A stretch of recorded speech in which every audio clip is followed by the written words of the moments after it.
Thank you for clicking on my video. Welcome to my channel. This is Yo, and the channel is Wipe the Lipstick Off the Pig. Now, I'm not a licensed professional in the mental health arena, so let me make that very clear. However, I am a woman in my late 40s that survived a dysfunctional family environment. I worked in the corporate world for well over 25 years. I was married to a covert narc with a demonic attachment for 10 years. I met my twin flame who psychically stalked me for 2 years and most recently left a 4-year estranglement with a dark empath. I will be interchanging the nameplates of the Dark Empath with Captain Pudge. So when I say Captain Pudge, just know who I'm talking about, which is this Dark Empath. Now, he has absolutely nothing to do with that other story I told about the office situation. This is my guy right here. This is the guy we're talking about in this video right here. So I would like for you to envision the scale, right? If you take a scale and you put my trauma on one side of the scale and you put his trauma on the other side of the scale, his trauma will outweigh my trauma in 2 seconds flat, if not sooner, because he had a heavy load of it. Now, given we both shared childhood trauma, there are two different paths we chose to walk down when it comes to meeting our desperate need for love.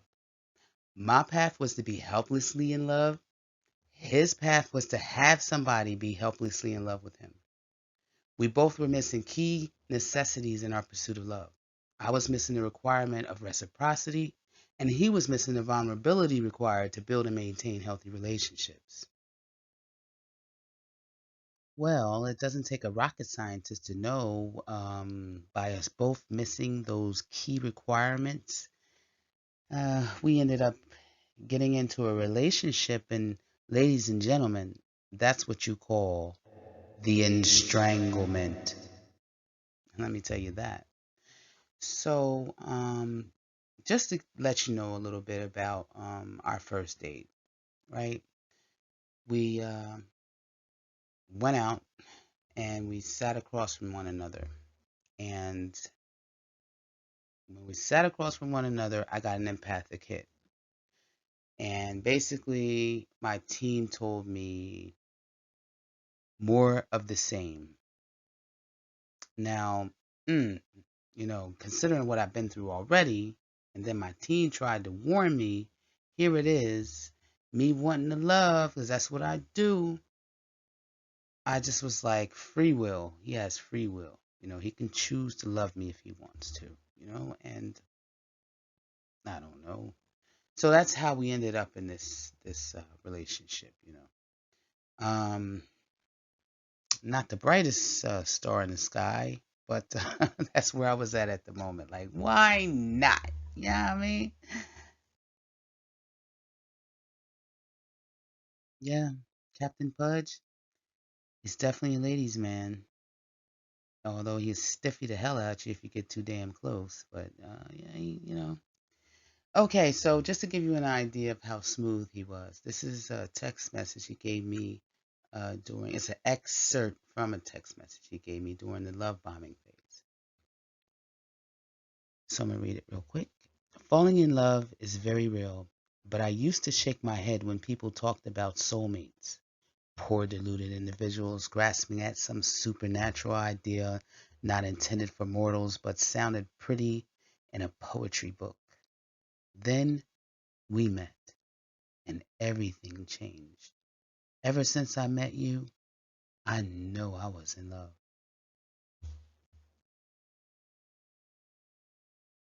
Now, at the time this was sent, I was 2 years in on my awakening, so I was still trying to answer a lot of things.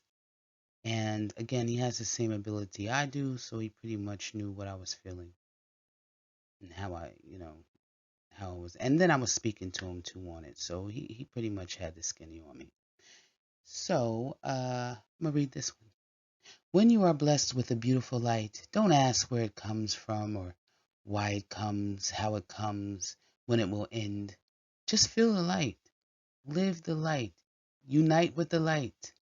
All your questions will be answered when you surrender to the thing happening to you. Because at that case, you become that very thing happening to you. You become light itself. Yeah, that was Captain Pudge. He was smooth, wasn't he?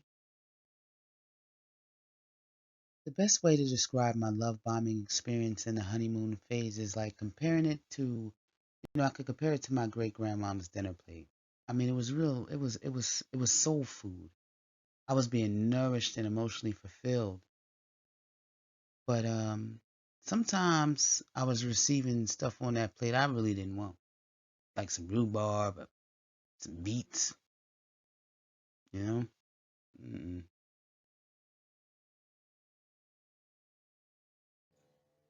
When I was at the very beginning of my spiritual journey, I had an epiphany. I realized I was being puppeteered by my emotions. And how I got that realization was, through my brothers and my sons and people that were really close to me. Because I noticed they would say some old idiotic stuff, right? And then when I look at them, they would have this smirk on their face because they knew they had me. They knew they had me. So think about it. What do narcs want from you? I mean, break it down to its simplest form. A reaction. It is imperative that you pick and choose who and what you give your energy to. You know, that movie, What Love, What Does Love Have to Do with Tina Turner?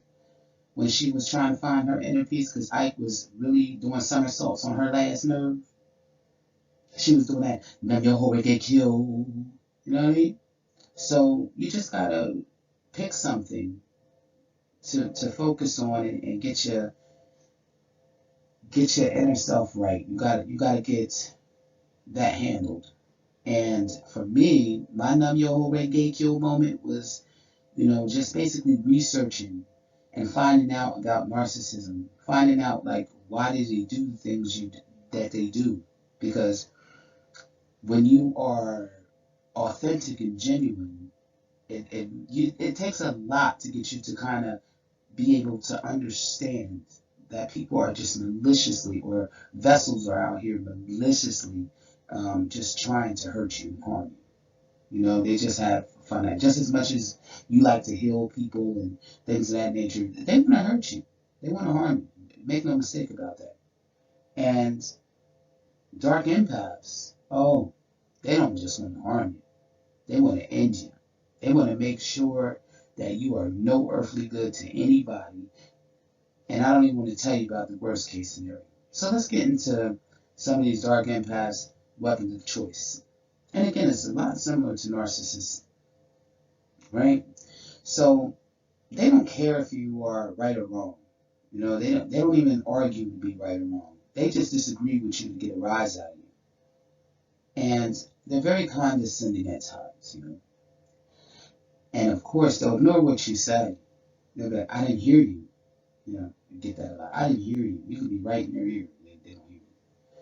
And a lot of times they harp on their own needs.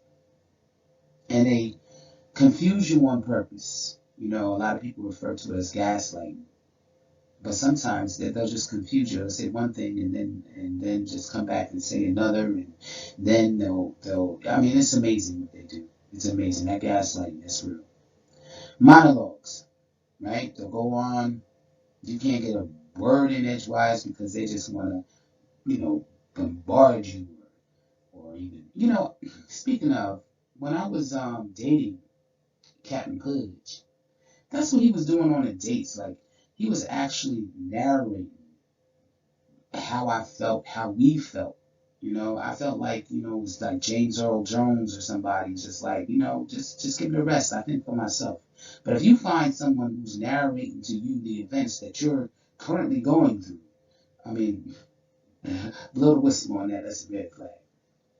So anyway, they deny their behavior, they project their feelings onto you, and they do this false accusation stuff because they want to make you, again, defend yourself. They compare you to past lovers. They play dumb. They're very aggressive. They yell. Some of that could even be passive aggression, where they ignore you and things like that. But that's horrible too. They'll belittle you, and then they'll sometimes disguise their belittlement by saying, "Oh, I was only joking." Well, if you tell a joke, the other person should be laughing. I mean, that's how I see it. They'll objectify you, my woman, my man. You know. I mean, it's insidious. It truly is insidious, their tactics. And let me tell you, I was in a 4 year in, estranglement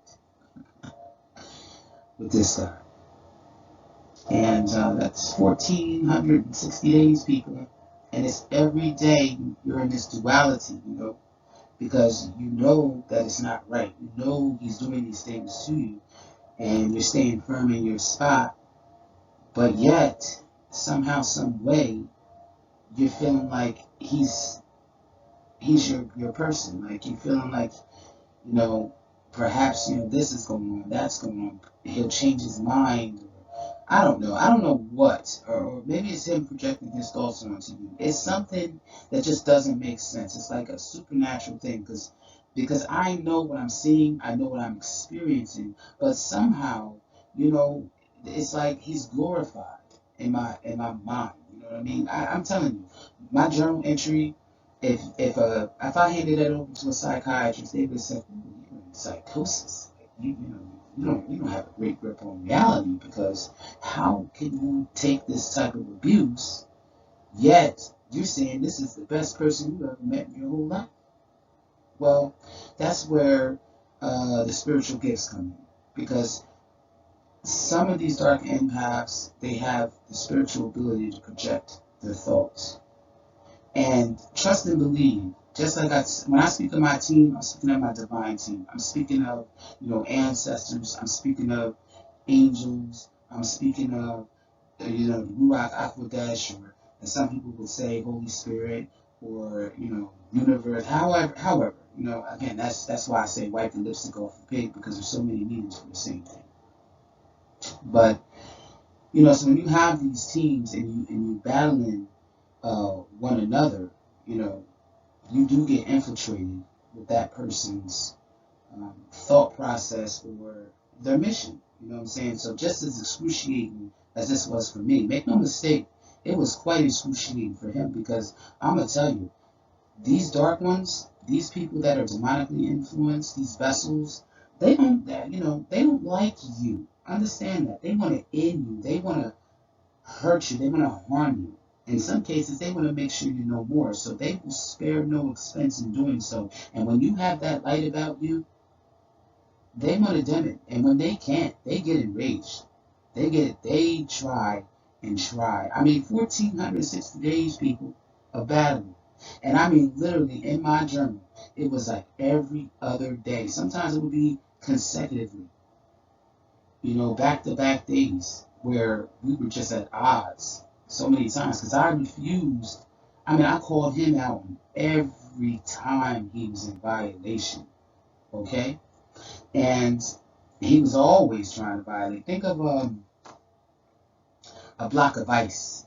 You know that chiseling thing again. Just think of that. Just somebody just chiseling away at you. It's insanity. It really is. So anyway, Captain Pudge, he abandoned me without a real-time indicator, such as an argument, a Dear Jane farewell text, any warning of him leaving. I had no idea. I was supposed to crumble because he picked the worst time to leave. See, a month earlier, I quit my job due to an extensive toxic work environment.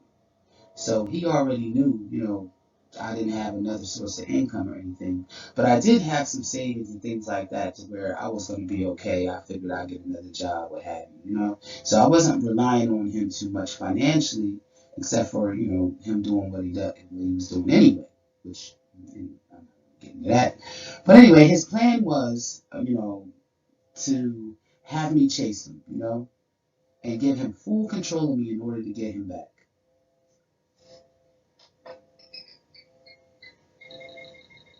Exactly. No dice on that, Captain Pudge. Go on without me. Go on without me. In retrospect, I find out that he locked in on his next target, which I can't